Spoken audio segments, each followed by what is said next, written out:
आज मला कृषी विज्ञान केंद्र खरपुडी KVK यांनी इथं बोलवून बाजरी आणि हळद पिकावर मार्गदर्शन करण्यासाठी, माझे अनुभव सांगण्यासाठी मला बोलवलेलं आहे. त्यासाठी मी आलेलो आहे आणि आम्ही जे स्वतः प्रयोग करतो मी तेच सांगणार आहे. जास्त वेळ नाही घेता, आधीच आपण वेळ लेट झालेलो आहे, मी डायरेक्ट सुरुवात करतो. बाजरी जे पीक आहे, तर बाजरी हा विषय असा आहे, हा दैनंदिन जीवनामध्ये एक वेळेस आपण सर्वजण ते बाजरीची भाकर खातो. त्यासाठी बाजरीला मागणी खूप चांगली आहे मार्केटमध्ये. आणि बाजरी पीक ज्यावेळेस आपण पेरतो तर बऱ्याच जणांना असा विचार असेल डोक्यात की बाजरी पेरायची, त्याला जमीन कशी पाहिजे किंवा उत्पन्न किती येईल, त्याला रोग कीड कोणती येते, त्याच्यानंतर अन्नद्रव्याचे काय काय कमतरता आहे, काय काय लागतं, या सर्व गोष्टी मी तुम्हाला सविस्तर सांगणार आहे. सर्वात महत्त्वाचं म्हणजे बाजरी पिकाला आम्ही जसं आमच्या सिल्लोडच्या पुढे निघालो, भोकरदनपासून तर जालन्यापर्यंत इथपर्यंत ज्यावेळेस आलो तर ही सर्व जमीन बाजरी पीक घेण्यासाठी उपयुक्त आहे. बाजरी पिकाला मध्यम ते भारी जमीन पण चालते आणि हलक्या जमिनीत पण येते, फक्त जास्त खडकाळ नसावी. आणि बाजरी पीक साधारण जमिनीत म्हणजे हलकी जरी जमीन असली त्यात चांगलं उत्पादन बाजरी पिकाचं येतं. त्यात बाजरी पीक घेण्याचे दोन प्रकार आहे. एक आपण ड्रीपवर पण करू शकतो, ठिबकवर, सिंचनवर, इनलाईनवर, आणि पाट पाण्यावर पण आपण बाजरी पिकाची लागवड करू शकतो. आणि सर्वात महत्त्वाचं म्हणजे बाजरी पेरताना जो कालावधी आहे बाजरीचा, तर आमच्याकडे थोडा आर्ली असतो. आम्ही 1 डिसेंबरलाच बाजरी पेरतो, कारण की आमच्याकडे आम्ही रब्बीमध्ये बाजरी घेतो. बरसातीमध्ये म्हणजे खरीपात आमच्याकडे बाजरी होत नाही, आम्ही कापूस उपटून बाजरी घेतो. तर साधारणतः मेन कालावधी जर म्हटला तर 15 जानेवारी ते 15 फेब्रुवारीपर्यंत आपण हा बेस्ट कालावधी. पण आम्ही 1 महिना अगोदर घेतो, कारण की आमच्याकडे टेम्परेचर खूप असतं खाली, आमचा खानदेश पट्ट्यामध्ये आमचा एरिया येतो. त्याच्यामुळे इकडे थोडं थंड वातावरण असल्यामुळे आपण 1 जानेवारी ते 15 फेब्रुवारीपर्यंत बाजरीची लागवड करू शकतो. लागवड करताना आपली लागवड लेट होणार नाही, कारण लेट जर झालं 15 फेब्रुवारीनंतर जर लेट झालं तर पुढे चालून टेम्परेचर जास्त असतं, उन्हामुळे ते दाणे कमी भरतात बाजरीच्या कणसामध्ये, त्यामुळे उत्पन्नात बऱ्यापैकी आपल्याला त्याचा फटका बसू शकतो. त्याचबरोबर आपण बाजरी पेरताना जी पद्धत आहे, बाजरीची पेरण्याची जी पद्धत आहे, तर ते आपण जे ठिबक असतं आपलं 4 फुटाचं, त्याच्या एका नळीवर 2 तास आपण घेऊ शकतो. बावर कपाशी उपटून आपण रोटर मारून किंवा नागाटी करून आपल्या पद्धतीनं कोणी जर रोटर म्हणजे कोणाकडे क्षेत्र कमी असलं किंवा ट्रॅक्टर भेटत नसलं तरी डायरेक्ट कापूस उपटून पलाट्या नायनाट करून डायरेक्ट जरी हे केलं आपण आतरून जरी पेरलं तर तरी चालतं, कारण की ते दाणा बारीक असल्यामुळे ते पेरल्यानंतर दबण्याची शक्यता कमी असते.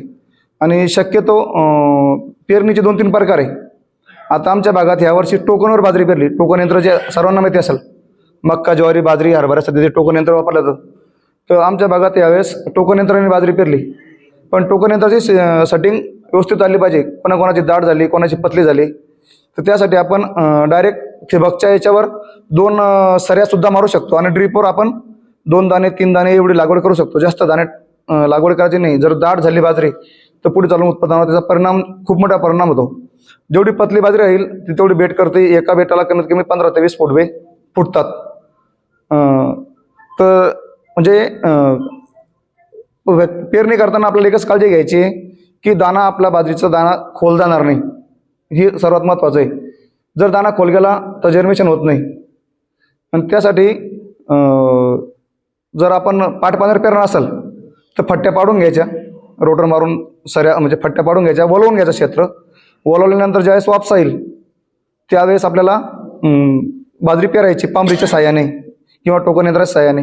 टोकन यंत्राच्या साह्याने जर आपण बाजरी पेरत असेल तर आपल्याला 1 किलो जेवढी बाजरी घेणार आहे तेवढा आपल्याला त्यात युरिया घ्यायचा, सेटिंग व्यवस्थित करायची. जर युरिया उपलब्ध नसेल तर आपली घरगुती बाजरी भुजून घ्यायची. म्हणजे तिला तव्यावर कढाईमध्ये तिला भुजल्यानंतर काय होतं, जे बियाणं सेटिंग पडतं ना, तर जे भुजलेलं ते उगत नाही आणि जे बियाणं तेवढंच उगतं. हां, भाजून घेतलं तरी चालतं. म्हणजे सेटिंग आता ते टोकन यंत्रवाल्यांकडे त्यांनी त्याच्याबरोबर सोबत जे दिलेलं आहे, त्याची चाळणी जी दिलेली आहे, तर ती चाळणी ना एका टायमाला 5 ते 6 दाणे उचलते. आणि 5-6 दाणे म्हटल्यावर मग 2 किलो बियाणं एकरी लागतं. तर आपलं टोकन यंत्रावर 1 किलो बियाणं एका एकरला पडलं पाहिजे टोकन यंत्रावर. आणि जर पांबरी साहाय्यानं जर पेरलं आपण, तर 1.5 ते 2 किलो बियाणं आपलं एका एकरमध्ये पडलं पाहिजे आमच्या हिशोबानं, आम्ही जे करतो. तर हे झाल्यानंतर पेरल्यानंतर आपल्याला पेरतानाच खत द्यायचं आहे. आपण एका एकरला साधारणतः आमच्याकडे 2 थैल्या 10-26 किंवा 2 थैल्या म्हणजे 100 किलो 10-26 किंवा DAP असेल किंवा 12-32-16 असेल, आम्ही 100 किलो वापरतो अण्णा. शिफारस कमी आहे, पण आम्ही 100 किलो वापरतो. कारण की काय असतं, बाजरी पिकाची मुळी खोल गेल्यानंतर आपल्याला ते खत देता येत नाही आणि मुळीचा आणि खताचा जोपर्यंत संपर्क येत नाही तोपर्यंत पीक कुठलंच खत घेत नाही. खत हे मुळीच्या पिकापर्यंत गेलं पाहिजे. आपण जर वरून फेकलं तर ते उपयोगी पडत नाही. आणि नंतर बाजरी पोटऱ्यात येण्याच्या अगोदर म्हणजे 20-25-30 दिवसानंतर आपल्याला एक 40-50 किलो एक बॅग युरियाची एका एकरला द्यायची. आणि कोणी सांगत असेल की वॉटर सॉल्युबल खतं द्या, त्यानं उत्पादन वाढेल, ते काहीच नाही. बाजरी पीक एकदम कमी खर्चात येणारं पीक आहे. जितकं कमी खर्च आपण केला तर म्हणजे जास्त खर्च करून ते वाया घालवण्यात काही अर्थ नाही. 2 थैल्या आपलं 10-26 DAP किंवा 12-32-16 पेरताना द्यायचं आहे आणि नंतर 1 ते 1.5 थैली युरिया आपल्याला तिला वापरायचं आहे. 2 श्वेत खतं जरी दिले तरी चालतात. आणि जर एक्स्ट्रा खर्च केला तर एक्स्ट्रा उत्पादन मिळतं, पण एवढा खर्च अपेक्षित करावाच लागतो. त्याच्यानंतर जे आहे याचं जे गवताचं जे म्हणतो आपण तणनाशक, त्याची निंदणी वगैरे कशी करायची. तर बाजरी पिकावर आतापर्यंत कुठल्याच कंपनीने म्हणजे बियाणे तयार करणाऱ्या कंपनी कुठल्याही तणनाशकाची शिफारस केलेली नाही. पण आम्हाला आलेल्या अनुभवातून आम्ही बाजरी पिकावर 2,4-D 10 ml आणि अल्ट्राझिन 40 ते 50 ग्रॅम पर पंपाला घेतल्यावर 100% तणाचा नायनाट होतो अण्णा. कंपनी शिफारस करत नाही, पण आम्ही 10 वर्षापासून वापरतो. बाजरी पिकाला काहीच, फक्त 2,4-Dचं प्रमाण 10 ते 12 ml वर जाऊ द्यायचं नाही आपल्याला. 2,4-D खूप घातक आहे. 2,4-Dचं प्रमाण जर वाढलं, आता बऱ्याच ठिकाणी यूट्यूबला 50 ml सांगतात. ज्वारीला सुद्धा 50 ml सांगतात, बाजरीला पण 50 ml सांगतात.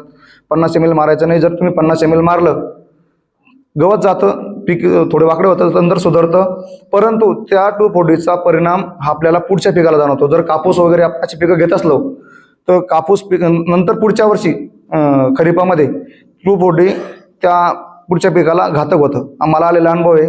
कापूस लावल्यानंतर 10 एकर कापूस मोडून पडला होता खोडापासून 2,4-Dचं प्रमाण जास्त झाल्यामुळे. तर 10 ml 2,4-D आपण त्याच्यासाठी आपण घेऊ शकतो. तिला निंदणी करायची गरज नाही, किंवा निंदणी जरी केली तर बाजरी पिकात उन्हाळ्यात जास्त काही गवत होत नाही. एकच निंदणी केली तरी आपलं ते बऱ्यापैकी कव्हर होतं. त्याचबरोबर राहिला पुढचा विषय कीड आणि रोग. तर विशेष कीड रोग तसं इतर पिकासारखं त्याच्यावर येत नाही. सुरुवातीला जर आपण बाजरी पेरताना ट्रायकोड्रामा आणि NPKचं जर आपण बियाण्याला बीज प्रक्रिया जर करून घेतली तर कणसात असताना बुरशी वगैरे जो केवडा वगैरे जो रोग येतो तो येत नाही. तांबेऱ्या नावाचा रोग तो येत नाही. तर आपण ही पण एक जैविक बुरशीनाशक प्रक्रिया करू शकतो.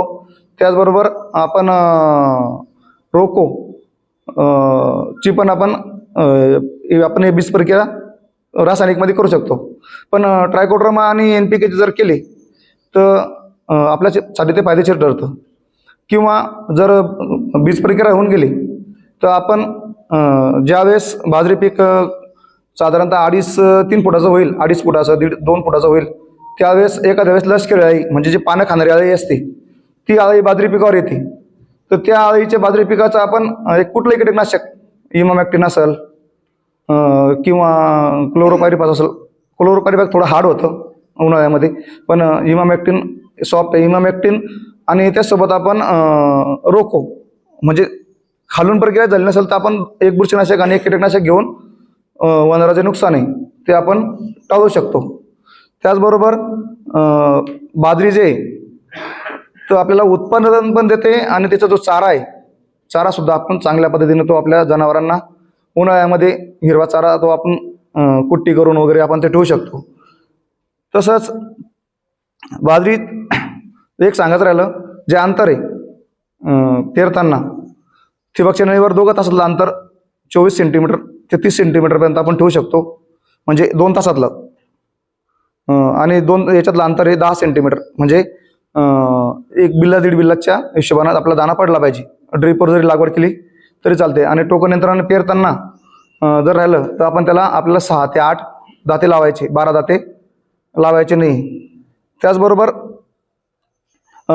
सर्वात महत्त्वाचं, बाजरीला पाट पाण्यावर जर आपण बाजरी पेरली तर पाट पाण्यावर बाजरीला 5 ते 6 पाणी लागतात. आणि ड्रीपवर जर पेरली तर ड्रीपवर आपल्याला 4थ्या-5थ्या दिवशी पाणी द्यावं लागतं. 1 तास जरी दिलं तर खूप होतं. पाट पाण्यावर आपण 1 एकर बाजरी जर पेरली तर तेवढ्याच पाण्यावर 10 एकर ड्रीपवर बाजरी येते. हा आमचा अनुभव आहे. म्हणजे 10 एकरला जेवढं पाणी लागणार आहे ड्रीपवर, तेवढंच 1 एकर पाट पाण्याला पाणी लागतं. म्हणजे आपण 1 एकराच्या बदल्यात 10 एकर बाजरी ड्रीपवर घेऊ शकतो. तसंच सुरुवातीला पाणी कमी लागतं. आपण ओलं म्हणजे बाजरी पीक जुने लोक सांगायचे की धुवापा जरी बाजरी पेरली तरी उगते. पाट पाण्यावर जर पेरली आपण तर ती उगून जाते एका पाण्यामध्ये. सुरुवातीला पाणी कमी लागतं, पण ज्यावेळेस आपली बाजरी फुलोऱ्यात येईल, फुलोऱ्यात आल्यानंतर साधारणतः तिथून आपल्याला 7व्या दिवशी पाणी द्यायचं आहे. हे आपण 10 ते 12 दिवसाला जरी दिलं 2-1-2 पाणी, जास्त विशेष पाणी लागत नाही बाजरीला, कारण की हिवाळ्याचे दिवस असतात. पाणी आपल्याला मार्चच्या महिन्यात फुलोऱ्या अवस्थेत असताना चांगल्या प्रकारे पाणी लागतं आणि चांगल्या प्रकारे दाणे भरतात. जर पाण्याची नंतर कमतरता पडली तर उत्पादनामध्ये बऱ्यापैकी फरक पडतो. त्याचबरोबर साधारणतः ड्रीपवर आणि पाट पाण्यावर आम्ही अनुभवलं आहे की 10 दिवसाचा फरक पडतो. ड्रीपवर बाजरी 10 दिवस अगोदर येते. ड्रीपवर पाणी आपल्याला ज्यावेळेस दाणे भरण्याची अवस्था आहे त्यावेळेस आपल्याला 3 तास पाणी द्यायचं आहे, दर 5 दिवसाच्या अंतरानं. 4 ते 5 आपल्याकडे पाण्याची उपलब्धता असेल तशी 4 तास, 3 तास, 2 तास, 1 तास पाणी कमी असेल तर 1 तासात तरी तिचं भागतं. म्हणजे विशेष जास्त पाण्याचं पीक नाही आहे. त्याचबरोबर आता साधारणतः बाजरी पेरल्यापासून 80 ते 85 दिवसामध्ये आपल्या हार्वेस्टिंगला बाजरीचा प्लॉट येतो. आता आम्ही जो उत्पादन घेतो, आता तुम्ही बाजरीत नवीन असाल किंवा कोणी करत असाल तर माझं सलग 10 एकर बाजरी असते. यावर्षी 5 एकर आहे. सलग 10 वर्षे बाजरी माझी कापसावर असते. तर मी सुरुवातीला 1 एकर केलं होतं. जर 1 एकर व्यवस्थित केलं, ट्रीटमेंट व्यवस्थित दिली, थोडं निगा राहिली, तर मी माझं वैयक्तिक 35 क्विंटल पर एकर उत्पादन काढलेलं आहे. परंतु ज्यावेळेस मी 1 एकर करून जास्त क्षेत्राकडे वळालो, म्हणजे क्षेत्र वाढल्यामुळे माझं उत्पादन कमी झालं, तर सरासरी 22 क्विंटल तर कुठे गेलं नाही. 10 एकरमध्ये मला 220 ते 250 क्विंटल बाजरी दरवर्षी मी पिकवतो. आता माझी 5 एकर बाजरी यावर्षी 150 क्विंटलपेक्षा कमी येणार नाही, कमी येणारच नाही. आजच तिची म्हणजे क्वालिटी सांगते आणि पीक बोलतं. म्हणजे आणि सर्वात काय आहे, आता बरेच शेतकरी असे की एकदा पेरलं की तिकडे पाहायचंच नाही. तर कोणी म्हणलं बाजरीला पाणी भरवो, त्यावेळेस पाणी भरायला आपण जायचं. त्या पिकाशी आपण संलग्न राहिलं पाहिजे. शेती करताना त्याच्याकडे विशेष लक्ष दिलं गेलं पाहिजे. जर विशेष लक्ष नाही दिलं तर उत्पादन येत नाही. पीक आपल्याशी बोललं पाहिजे, मला कशाची आवश्यकता आहे. त्यावेळेस हमीनं पीक आपल्याला भरभरून उत्पादन येतं. असे माझे बाजरीतले स्वतःचे अनुभव आहे. जर कोणाला काही समस्या असेल किंवा कोणाला काही प्रश्न असेल तुम्ही मला विचारू शकता. मी तुम्हाला मला जेवढं सांगता येईल तेवढं सांगण्याचा प्रयत्न करेल बाजरी पिकाविषयी. हां, बाजरी पिकामध्ये एक चांगली व्हरायटी आहे घरी खाण्यासाठी. UHची व्हरायटी बघा. हां, कमी वाढणारी व्हरायटी आहे.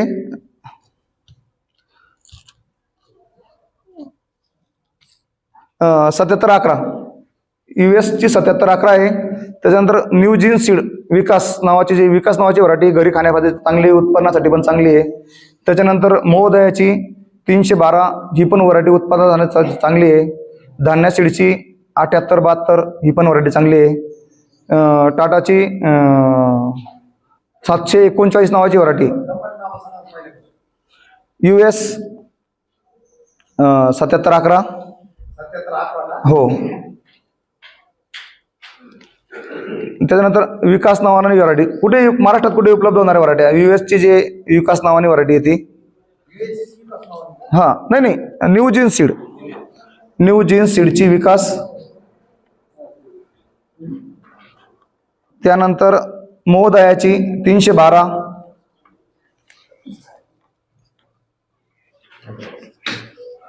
त्याच्यानंतर धान्य सीडची 7872, त्यानंतर टाटाची 739 7872 एकदम चांगली व्हरायटी बाजरी पिकामध्ये. त्याच्यानंतर धान्य सीडची आपले टाटाची 739, नाथ सीडची 1717, अशा 5-6 व्हरायट्या उत्पादनासाठी चांगले आहे. आणि फक्त पेरणी करताना व्यवस्थित करायची, तिला विशेष रोग नाही आहे. एकच फवारणीवर बाजरी येते. आम्हाला आतापर्यंत काही मी फवारणी घेतलीच नाही. कधी मध्ये जर अचानक अळीचा प्रादुर्भाव वाटला तर पानं कतरल्यासारखे दिसतात, त्यावेळेस एक फवारणी जरी घेतली तरी चालतं. आम्ही आता जी व्हरायटी वापरतो हां त्याच्याविषयी अनुभव सांगा. हां. आणि सरांना माझा एक विषय राहिला सांगायचा, जी आपली AHB 1200 परभणी विद्यापीठाने विकसित केलेलं जे वाण आहे, ते वाण मी जवळपास 4 वर्षापूर्वी सरांनी मला दिलं होतं, पवार सरांनी. मी ते पेरलं. मी पहिल्या दिवशी त्यांनी मला 1 किलो बियाणं दिलं. त्याच्यात माझं अर्धा एकर क्षेत्र निघालं. अर्धा एकर क्षेत्रामध्ये मला 22 क्विंटल ती बाजरी झालेली. माझ्या क्षेत्रात त्या बाजरीसाठी सरांनी बऱ्यापैकी व्हिजिट दिलेली. अर्धा एकरात 22 क्विंटल आपण मोजलेलं आहे. आणि विशेष त्याच्यामध्ये लोह आणि जास्तचं प्रमाण असल्यामुळे खाण्यासाठी इतकी चांगली आहे.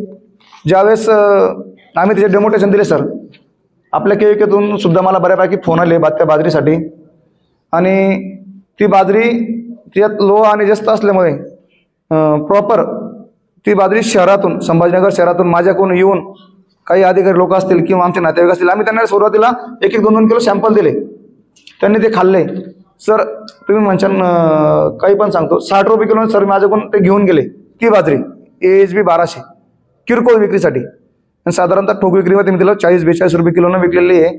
आणि AHB 1200 वाण असं आहे, ह्या वाणाची बरोबरी मी तुम्हाला जेवढ्या व्हरायटी सांगल्या आहे, ही कुठलंही वाण त्या व्हरायटीची बरोबरी करू शकत नाही. आणि साधारणतः ह्या वाणापेक्षा ते 10 ते 15 दिवस अगोदर येतं. आणि त्याच्यानंतर मी आणखी एक प्रयोग करून बघितला. माझं दुसऱ्या वर्षी बियाणं घ्यायला जाणं जीवावर आलं.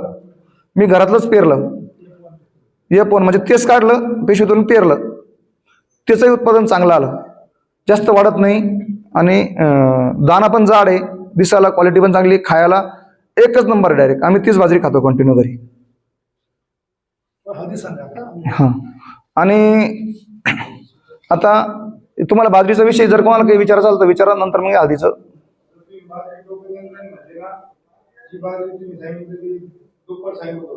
हो.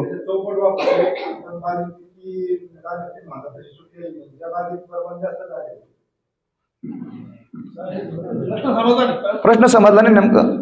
बाजरी तुम्ही भेसळकार सांगितलं तुम्ही बिर्या. हो. तुम्ही बिर्याच्या ऐवजी त्या हिशोबाने वाळू घेतली, बाजरीच्या हिशोबाने वाळू चालून चाळणी. बर. त्याच्या बाजरीच्या चौपट मी वाळू घेतली तरी ती बाजरी इतकी समजा जास्त प्रमाणात उगली. युरिया जर सर, युरिया जो आहे ना, आपल्याला एक तर युरिया घ्यायचा आहे, किंवा तुम्ही ते जाळणी लावली असेल ना, ती चाळणी तुमची लावताना चुकली असेल. नाही, सगळ्यात चाळणी बाजरीचीच होती का? हो, सगळ्याची शेवटची घेतली. एका एकरात बियाणं किती पडलं तुमचं? बियाणं ते दाट झाल्यामुळं मी कॅन्सलच केलं. हो का? आता माझं पूर्ण 5 एकर क्षेत्र टोकन यंत्रावर आहे. मी 1 किलो बाजरी माझी एका एकराला पडलेली. 1 किलो बियाणं एका एकरालाच पडलं पाहिजे, तरी ते कुठे दाट झालं होतं. 1 किलो टोकन यंत्राचं काय असतं, जेवढं पेरलं जर एक गॅप जर केलं ना तर 12 हा आपल्या तुम्ही टोकनचे दात किती लावले होते? 12 नाही सांगितलं मी तुम्हाला सांगितलं आपल्याला 6 ते 7 किंवा 8च्या वर लावायचे नाही. तर ते दाताचं अंतर वाढलं. हा. येण्याचं नाही होणार ना. येणं तर ते सुटायला पाहिजे ना. नाही दात कमी झालं तर बियाणं आपलं कमीच पडणार आहे ना. दाताचं हा हा अंतर कमी झालं म्हणजे वाढलं. हो. सर्वात महत्वाचं बाजरी जी मी सांगितलं तुम्हाला सुरुवातीला भाजून टाकायची, ती जर टाकली असती म्हणजे माहिती नसतं. आमच्याकडे पण झाला जो प्रॉब्लेम तुम्हाला आलाय ना तो प्रॉब्लेम आमच्याकडे बऱ्याच शेतकऱ्यांना आलाय. कोणाचं दाट झालं, कोणाचं पतलं झालं. अजून काही तर आमच्याकडं पक्षीच नाही खाते बाजरी. पक्षासाठी एकच इलाज आहे, सर्व शेतकऱ्यांनी आजूबाजूला एका टायमाला बाजरी पेरणे. काय असतं पक्ष्यांना खाण्यासाठी जर काही नसतं. आता आमच्याकडे पक्ष्यांनी मका सुद्धा खाल्ली. माझ्यासोबत माझे मित्र आलेले, यांची 2 एकर मका आहे. 50% मात्र मका खाल्ली त्यांची, कंस सोडून खाल्ली. हो विकासला मोहदया आणि तुमचा जो प्रश्न आहे ना, शेजारी पाजारी जर खायला नसेल तर बाजरी खाणारच आहे. त्याला त्यासाठी तुम्ही एक पर्याय करू शकता. 330 आपल्या 312 कंपनीचं व्हरायटीचं वाण आहे मोहदया, आणि विकास नावाची व्हरायटी. तिला केस असतात की त्या कंचाला खेळून असे लांब लांब केस येतात. ते खाण्याला पक्ष्यांना थोडा त्रास होतो, तर कमी खातील पण कमी खातील. न्यू जीन्स सीड, हो ती फक्त विकास नावानेच ओळखली जाते पूर्ण महाराष्ट्रात. ठीक आहे, आता बाजरीचा आपण काय याचं आमच्या भागात एक विषय असा आहे की जे एका शेतकऱ्याने केलं तो कमीत कमी 10 शेतकऱ्यांना सांगतो, आणि ते 10 शेतकरी परत 100 शेतकऱ्यांना सांगतात की मला ह्या उत्पन्न चांगलं आलं, तू पण हे कर. आमची म्हणजे गट शेती नाही, पण आम्ही गट शेतीसारखंच करतो अण्णा. म्हणजे पुढे नेण्याचं काम करतो प्रत्येक शेतकऱ्यांना. जो क्रॉप आम्हाला चांगला वाटला, जे बियाणं चांगलं वाटलं, जी कपाशीची व्हरायटी चांगली वाटली, जे तुरीचं बियाणं चांगलं वाटलं, ते आम्ही शेअर करतो प्रत्येक शेतकऱ्याला. 2015ला आम्ही सुरुवात केली हळदीला आमच्या गावात 10 शेतकऱ्यांनी. पहिल्या वर्षी आमचे क्षेत्र नवीन असल्यामुळे आम्हाला रेकॉर्ड ब्रेक उत्पन्न आलं, पण मग ते विकायचं कुठे हेच माहिती नव्हतं, त्याचं करायचं काय हेच माहिती नव्हतं. मग त्यासाठी आम्ही ते बॉयलर आणले भाड्यानं. त्याच्यानंतर ते बॉईल केलं, तर ते ठेवल्यानंतर त्याला कीड लागलं, ते कुठे विकायचं, त्याला पॉलिश कशी करायची ते काहीच माहिती नव्हतं. मग आम्ही दुसऱ्या वर्षी मार्केट शोधण्याचा प्रयत्न केला. ते 10 ते 100 शेतकरी झाले. मग आम्ही मार्केट शोधण्याचा प्रयत्न केला. 2016 साली आमच्याच बाजूला म्हणजे गुजरात आम्हाला जवळ पडतं, आम्ही गुजरात राज्यात, तिथं विषय कसा असतो, जिथे काय पिकतं ते विकतं कुठे हे जोपर्यंत आपण अभ्यास करत नाही तर ते उत्पादन घेण्यात महत्त्व नाही. जर आपण नुसतं पिकवतोच आहे आणि जर विकता येत नसेल तर ते शेतकऱ्यासाठी खूप त्रासदायक ठरतं. त्यासाठी मग आम्ही मार्केट शोधलं अगोदर. तर आमच्या बाजूला गुजरात राज्यामध्ये हळदीचं लोणचाच्या फॅक्टरी आहे. आम्ही तिथे जाऊन तिथल्या व्यापाऱ्याशी, स्थानिक व्यापाऱ्याशी संपर्क साधला. मग त्यांनी आम्हाला आश्वासन दिलं की आम्ही तुमची हळद स्वतः येऊन घेऊ, तुमच्या हळद हार्वेस्टिंगला येण्याच्या अगोदर आम्हाला कॉल करा. आम्ही नंबर घेतले, नंबर आणले. मग 2016 साली आम्हाला आमच्या शेतातून बांधावून त्यांनी हळद घेऊन गेले. फक्त आम्ही खोदून गाडी भरून द्यायची, आणि त्यांनी आम्हाला जे हळद आपण प्रोसेस करून तिची पॉलिश करून मार्केटला नेऊन विकून जो आम्हाला पैसा येणार होता त्यापेक्षा जास्त पैसा आम्हाला बांधावर मिळाला. आणि जी मधली जी झंझट आहे तर ती वाचली. आणि त्या दिवसापासून हळदीच्या आम्ही म्हणजे आमच्या भागात जो तालुका आहे किंवा आजूबाजूचा तालुका आहे तर तो एकदम सक्रिय झाला. आणि त्याचबरोबर काय झालं, आमच्याकडे 1, 2, 5 शेतकरी मिळून त्यांनी हळद विकत घ्यायची शेतकऱ्याकडून, ओली हळद, आणि त्यांनी प्रोसेस युनिट चालू केले. शेतकऱ्याकडून विकत घ्यायचं आणि शेतकऱ्यांनी त्याला देऊन टाकायची, जे भाव असेल समजा चालू असेल मार्केट रेटनुसार त्या भावाने. तर आमच्याकडे हळदीमध्ये लागवड केलेल्या 9 शेतकऱ्यांपैकी जवळपास 99% शेतकरी एकही बॉईल करत नाही. पूर्ण कच्चा माल हा जाग्यावरून विक्री होतो. आज म्हणजे 10 वर्षापासूनची आमची ही, फक्त आमच्याकडे 2 ते 3 शेतकरी बॉईल करतात. तो शेतकरी तो माल विकत घेतो शेतकऱ्याच्या बांधावरून, शेतकऱ्यांनी काढून द्यायचं. आणि जवळपास उरलेला माल, जो माल आमचा गुजरातला सेल होत नाही, तो उरलेला माल हे प्रॉपरचे शेतकरी किंवा व्यापारी म्हणता येईल आपल्याला, ते घेतात आणि ते स्वतः बॉईल करतात. तर हळदीमध्ये ज्यावेळेस आम्ही सुरुवात केली फक्त आम्हाला एकच सेलम नावाची व्हरायटी माहिती होती की सेलम. पण आम्ही जसं जसं हळदीत गेलो, आम्ही नंतर वसमतला गेलो, नंतर हिंगोलीला गेलो, रावेर बिल्टला गेलो, तर हळदीमध्ये एकूण 16 व्हरायटी आहे. 16. तर त्याच्यामध्ये काही व्हरायट्या 4 महिन्याच्या आहे, काही 6 महिन्याच्या आहे, काही 8 महिन्याच्या आहे, काही 9 महिन्याच्या आहे. त्याच्यात काही व्हरायट्या लोणच्यासाठी स्पेशल असतात, फक्त त्या लोणचंच काम करतात अण्णा. त्यांची जाडी खूप जाड असते, म्हणजे त्याची येणारी हळदी खूप जाड असते आणि लवकर येतात. हिवाळ्यामध्ये म्हणजे नोव्हेंबरच्या पहिल्या आठवड्यामध्ये ती हळद परिपक्व होते, जूनमध्ये जरी लावली तरी. आणि गुजरात राज्य असं आहे की तिथे कैरीचं लोणचं बनवलं जात नाही.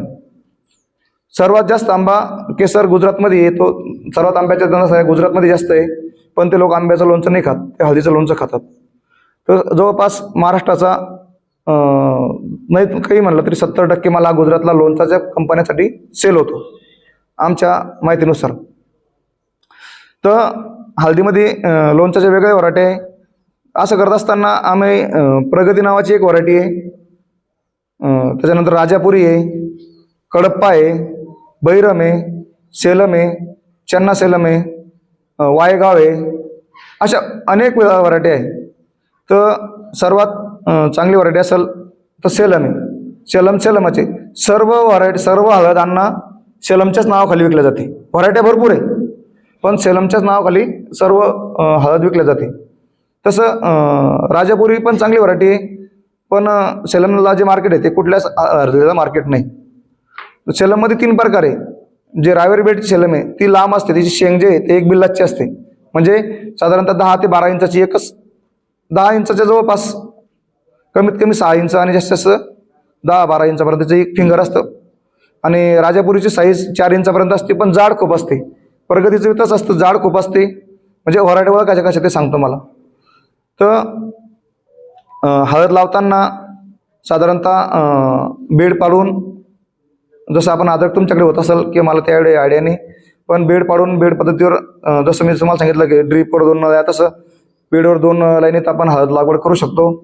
साधारणतः 8 ते 9 क्विंटल हळदीचं शेंगा जर घेतल्या तर ते लागतात, त्याला आपण फिंगर म्हणतो.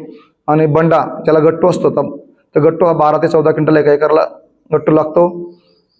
शेणखत जर वापरलं तर उत्पादन चांगलं येतं. साधारणतः त्याला 3 वेळेस आपल्याला रासायनिक खत टाकावं लागतं. हळदीवर विशेष कीड रोग नसते. आली एखाद्या वेळेस तर आळी येते, पानं पोखरणारी, ते आळीसाठी आपण एखादं कुठलंही कीटकनाशक घेतलं ते चालतं. बुरशीनाशक त्याला विशेष काही बुरशी येत नाही. अद्रकच्या तुलनेत हळदीचा 90% खर्च कमी आहे. तर असं एकंदरीत आमच्याकडे साधारणतः हळदीचं एकरी, ओल्या हळदीचं हायेस्ट शेतकरी उत्पादन काढणारे 250 क्विंटलपर्यंत आहे, आणि कमीत कमी 140 ते 150 क्विंटलपर्यंत ओल्या हळदीचं उत्पादन काढणारे शेतकरी आहे. आणि ह्यावर्षी रेट चांगले आहे. मागच्या वर्षी 1200 ते 1500 होते, यावर्षी 2000 हळदी जागेवरून उचलली जाते, म्हणजे काढून शेतकऱ्यांना द्यायची. 2000 खरेदी चालू आहे. त्याच्यामुळे नाही काही तर 2.5-3 लाख रुपये खर्च साधारणतः एका एकरमधून हळदीचा निघालेला आहे. कापसाच्या तुलनेत हळदी पीक खूप पुरतं. कापसाला कीड रोग जास्त येत असल्याने आमच्याकडे जवळपास शेतकरी हळदीकडे जास्त वळलेले आहे. आणि हळदीचा विषय असा आहे, हिला डुकरचा जो त्रास आहे किंवा वांद्राचा आहे, निलगायचा, हिला कुठलंच कोणी काही खात नाही. ही परिपक्व झाली की ती दुसऱ्या 2-3, 8-10 दिवसात काढल्या जाते. हिला कोणी चोरून पण नेत नाही, म्हणजे शेतकरी कोणी. तर आमच्या या हिशोबात हळद चांगली आहे. माझी स्वतःची एक यावर्षी 6 एकर होती. मला 205 पर क्विंटल ॲव्हरेज आलेलं आहे. माझी डिसेंबरलाच गेलेली आहे, आणि त्याच क्षेत्रावर माझी आता बाजरी कमराबरोबर आहे. हळदीवर बोलण्यासारखं भरपूर आहे, पण आपल्याकडे वेळेचा अभाव असल्यामुळे जर कोणाला काही हळदीत पुन्हा प्रश्न असतील तर विचारू शकता. माझा मोबाईल नंबर आहे 8275 32 13 63.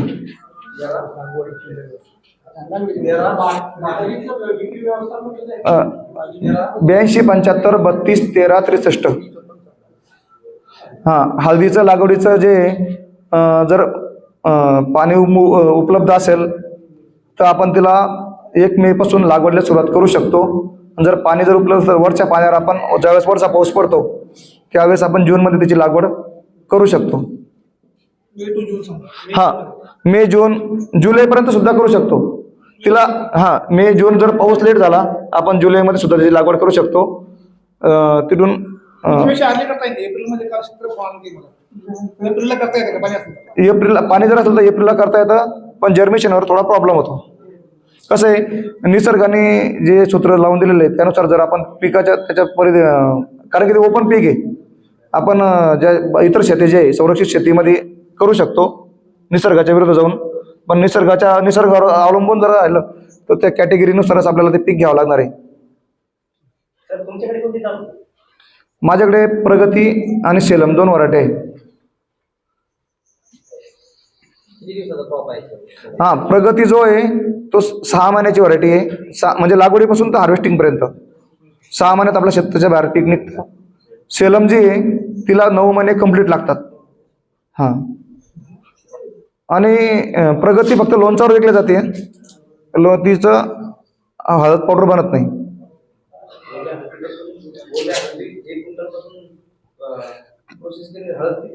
ओल्या हळदीपासून प्रोसेस जर केली, जर परिपक्व हळद असेल सेलमची चांगली म्हणजे व्हरायटी जर चांगली मी निवडली असेल तुम्ही, तर 22 ते 25 किलोपर्यंत क्विंटलला, 1 क्विंटलला 25% आणि कमीत कमी 17%, म्हणजे 16-17% ते 25% पर्यंत मॅच्युरिटीनुसार. ओली 2000 विकायला पुरत नाही, पण मग प्रोसेसिंग खर्च जर लावला, प्रोसेसिंग खर्च जो आहे तुम्हाला 4 रुपये खर्च आहे तुमचा प्रोसेसिंगचा, नुसता प्रोसेसिंगचा, आणि मार्केटला न्यायचा तुम्हाला 2 रुपये खर्च, 6 आणि तिथली आडत आम्हाला.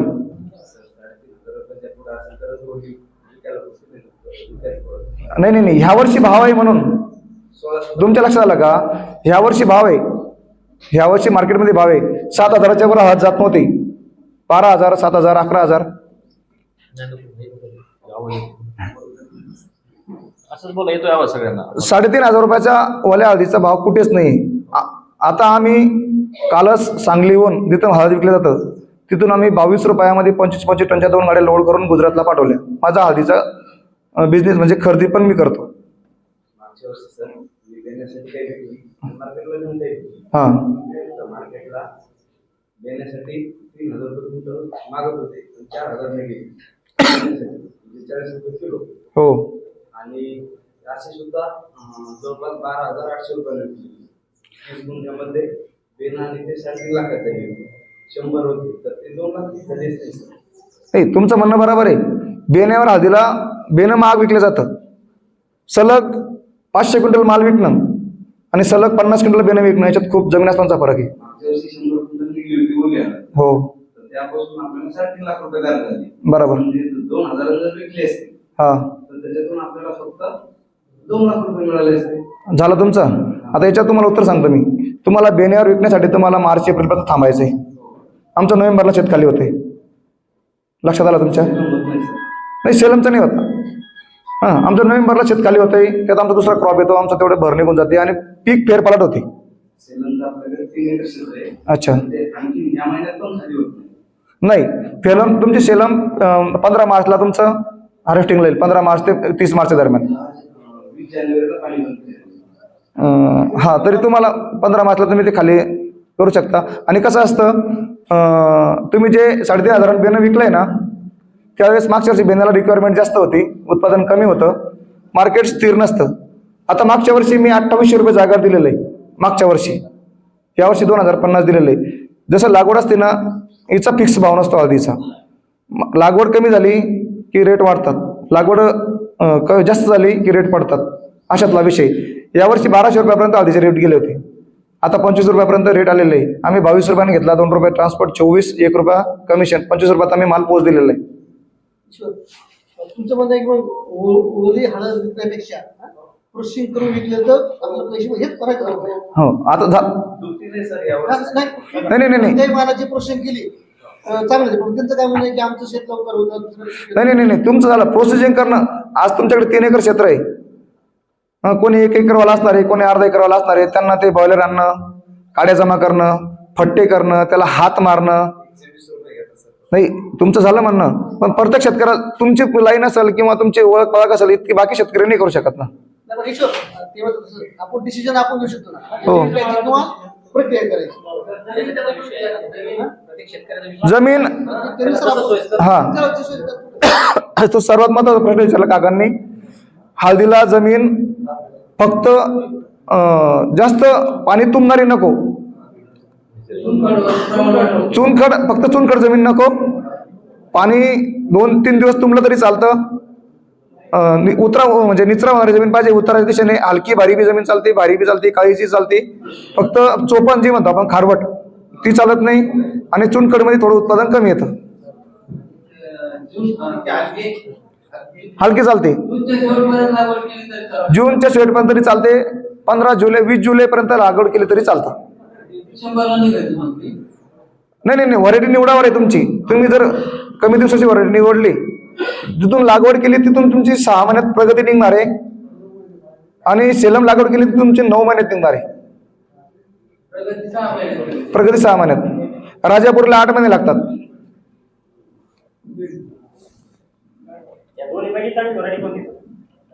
सेलम चांगलीच आहे. सेलमला ताण नाही. जर लोणचाला नाही विकला गेला आपला मालला तो परेशानी होती. आम्हाला मार्केटला माहिती असल्यामुळे. आणि तुम्ही जो प्रश्न विचारला ना 2000 पुरते का, आपण 2000 देतो. समोरचा नेणारा त्याला 2-2.5 रुपये खर्च आहे. त्याच्यानंतर तो तिकडे मार्केटला विकतो किलोवर, तर तो 4000 पर्यंत 35-40 रुपये तिकडे भाव असतात गुजरातला. तर जो वल्ला माल जर आपल्याकडून आज घेऊन जातोय तो काही प्रॉफिट कमावून असतं. असा विषय. नाही, त्यांचं फक्त म्हणलं होतं की 2000 आपल्याला परवडत नाही. आता प्रोसेसिंग जर केलं तर आपल्याला आम्ही सर्व गणित काढलेलं आहे. मी 10 वर्षापासून हळदी ते. जर तुमचे 2000 हळद जर गेली आज ओली, तर तुम्हाला 20,000चा भाव पडतो. ओली जर गेली तर ॲव्हरेज जे आम्ही जो माल विकतो 2000, आमचा ॲव्हरेज 16च्या वर जात नाही. त्या व्हरायटीचा 16 किलो 16% येतं तिला म्हणजे प्रोसेसिंग केल्यानंतर. प्रोसेसिंग केल्यानंतर. हां, आम्ही बोललो ना 22 ते 25. कच्ची असेल तर 17-18, म्हणजे कमी कालावधीत काढली तर 17-18. एक कन्फ्युजन असं आहे की हे तुझी म्हणतात की प्रगती आपण ओली जर दिली तर परवडते. प्रगती बरोबर आहे ना. आणि सेलम सुद्धा ओली आम्ही घेतो, म्हणजे ओली पण विकतो कमी कालावधीत. 6 महिन्यात आम्ही सेलम विकून टाकतो. आणि जोपर्यंत हळदीचं पीक पाल्यावर आहे तोपर्यंत त्याचं उत्पादन खूप येतं. पाला बसल्यानंतर ऑटोमॅटिक त्याचं जे आर्क वडलं जातं ना, तर आम्ही घेतलेला अनुभव आहे. थोडं ॲव्हरेजमध्ये फरक पडतो. कुठलाही पीक असू द्या. कच्चं म्हणजे परिपक्व होण्याच्या अगोदर फुगलेला असतो. पाण्याचं पर्सेंटेज जास्त असतं त्या पिकामध्ये. आलं असेल, हळद असेल, त्यात पाणी जास्त असल्यामुळे ते पाण्याचं वजन आपण म्हणजे तो विकला जातं पाण्याचं. असा विषय. प्रॉफिट कशावर डिपेंड आहे. एकरी जर ॲव्हरेज जास्त आलं आणि ओली जर विकली नाही, ॲव्हरेज नाही ना, उत्पन्न जर सर हे बघा तुम्हाला परवडेल. उत्पन्न जर एकरी कमी आलं मग तुम्हाला परवडणार नाही. आता जसं तुम्ही खर्च करणार आहे त्या हिशोबानं तुम्हाला 200 क्विंटल येईल कशावरून. रावेर साईडची जर सेलम बघितली, आता आम्ही काय करतो, ज्या भागाचे पीक चांगलं येतं ना आम्ही तिकडे व्हिजिट देतो. रावेर जो बेल्ट आहे, रावेर सावदा, त्या बेल्टमध्ये 25च्या खाली ॲव्हरेज बसत नाही. 25च्या खाली ॲव्हरेज बसत नाही परिपक्वाला. तुमचा आला असेल, सर्व शेतकऱ्यांचा गेले कशावरून, असा विषय ना. खताचं लागवडीच्या वेळेस आपण त्याला निंबोळी पेंट 4 बॅग सरीमध्ये भरून द्यायच्या. लागण्याच्या अगोदर निंबोळी पेंट आणि 10-26 बेडवर टाका सरीमध्ये. आणि नंतर उगल्यानंतर 2 तासाच्या मध्येच टाकता येईल. त्यात काही कोरून देतात नाही किंवा थोडीफार वॉटर सोल्युबल द्यावं लागतं. आणि कुरुक्रुमिनचा विषय असा आहे. आता तुम्ही प्रश्न एक महत्वाचा आहे. कुरुक्रुमिन ओल्या हळदीत कोणी तपासत नाही, जी लोण चालतात ती. कुरुक्रुमिन जो बॉईल माल होतो, ज्याला आपण परिपक्व करतो ना, तर तो त्याच्यामध्ये कुरुक्रुमिन आमच्याकडे 3-3.5च्या वर कुरुक्रुमिन जात नाही. आणि हळदीचं कुरुक्रुमिन जर चांगला असेल 6-6.5, तर तो माल एक्सपोर्ट होतो कुरुक्रुमिनचा. आणि ज्यावेळेस एक्सपोर्ट होता वेळ येते त्याच वेळेस कुरुक्रुमिन चेक केलं जातं हळदीमध्ये. कुरुक्रुमिनमुळे काय आईल पर्सेंटेज सेलमलाच कुरुक्रुमिन चांगलं आहे, इतर व्हरायट्यांना कुरुक्रुमिन कमी आहे. हा 6 जातं सेलमचं, 6 जातं. परंतु सेलम आपण सर्वात आम्ही आमचं त्याच विषयावर आमचा अभ्यास चालू आहे. आपण ज्यावेळेस बॉईल करतो हळद आणि उन्हात टाकतो, ते उन्हामुळे बॉईल केल्यानंतर ज्यावेळेस चटका पडतो त्यावेळेस कुरुक्रुमिन उडतं बऱ्यापैकी. तर त्यासाठी सोलर ड्राय नावाचा एक ड्रायर जर यूज केलं तर 6-6.5चं त्याच्यातच तुम्हाला कुरुक्रुमिन भेटणार आहे. तुम्ही ओपनवर जर हे केलं तर त्यात तुम्हाला कुरुक्रुमिन भेटत नाही. कुरकुरीचा विषय काढला, पण कुरकुरी कंटेंट किती आहे याच्यानुसार भाव आहे का? हो, कुरुक्रुमिन कंटेंट महाराष्ट्रात चेक केलं जात नाही. लोकल मार्केटला कुरुक्रुमिन चेक केलं जात नाही. इन जनरल सेलम आपण विकली भाव त्याच्यामुळे नुसार मिळतो का? नाही. ज्यावेळेस माल एक्सपोर्ट होतो, आता आम्ही तो पण अभ्यास केला सर. निजामाबाद म्हणून आहे कर्नाटकमध्ये, तिथल्या निजामाबादच्या हळदीचं कुरुक्रुमिन 7-7.5 पॉईंटपर्यंत आहे. आणि विशेष त्यांचा माल बॉईल झाल्यानंतर ते 15 दिवसातच त्याला पॉलिश करता. आपल्याला 20-22 दिवस लागतं. ते तंत्रज्ञान कोणाला सांगत नाही त्यांचं. आणि आपलं काय होतं, जेवढं त्याला टेम्परेचर बसलं त्याच्यामुळे आपलं कुरुक्रुमिन उडतं. आणि बॉईल केल्यानंतर त्या बॉयलरमधून जर आपला माल बॉईल झाला, लवकर जरी नाही काढला तरी सुद्धा कुरुक्रुमिन उडतं. हा पण विषय डोक्यात घेण्यासारखा आहे. तर त्यासाठी जे ड्रायर आहे, जर आपल्या मालाचं जर कुरुक्रुमिन चांगल्या प्रकारे घेऊन जर एक्सपोर्ट करायची इच्छा असेल हळदीला, तर मग ड्रायरमध्ये त्याला 50% त्याला सुकवून नंतर मग त्याला सावलीमध्ये किंवा शेंडेटमध्ये सुकवावं लागतं. तुम्ही गुगलला पण सर्च करू शकता की कुरुक्रुमिन जाण्याचे उडण्याचं प्रमाण काय आहे आणि कुरुक्रुमिन कशामुळे जास्त येतं, ते सर्व स्पष्टांत त्याच्यावर अभ्यास चालू आहे सर सध्या. ईश्वरने जे सांगितलं खूप चांगली माहिती आहे. त्याच्याशिवाय मला वाटतं की जे भविष्यामध्ये हळद पीक घेऊ इच्छितात, केंद्र तोंडापूरचं हिंगोली जे आहे त्या ठिकाणी हळद संशोधन केंद्र म्हणजे बऱ्याच व्हरायटी आम्हाला टेस्ट केल्या. तिथं जाऊन एखाद्या आपण व्हिजिट करू शकतो किंवा त्यांचे लेक्चर जर म्हटलं ना सोडत आहे शेट्टी साहेबांना बोलून आपण चर्चा करू शकतो. जसं तुम्ही आहेत, अनुभव आहे, चर्चा केल्यानंतरच कळेल. भाव जर आपल्याला कुरुक्रुमिनला नसेल तर उत्पादन जास्त आपलं एकरी गेलं पाहिजे. परंतु त्या दृष्टीने आपल्या भविष्यामध्ये पुढे जाऊ शकतो. नाही, आम्ही ओले शकतो पूर्ण. ठीक आहे.